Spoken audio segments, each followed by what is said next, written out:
Welcome to Nothing to See Here. Watts, the influencers, the legends, and the folks who lived it, they're all here. Listen close. The real story starts now. Nothing to see here, Watts. Pull up.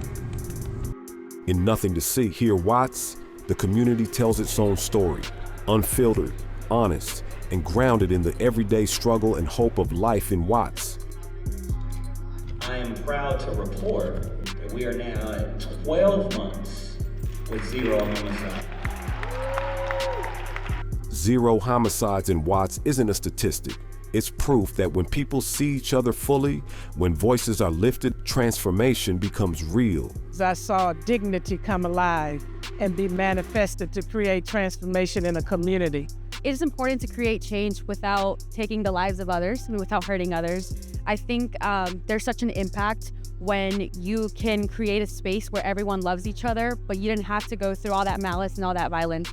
Well, we all know that Dr. King had a dream, right? And it's important for us all to keep that dream alive. I remember growing up watching Little Boy King. It was like a must. It was like, okay, you're gonna watch Dr. King movie and we're gonna study him and how powerful he was, how peaceful he was. And that's our job, right? To keep his dream alive. What you see isn't a headline or an outsider's lens. It's people documenting their reality, their resilience, and their desire to be understood.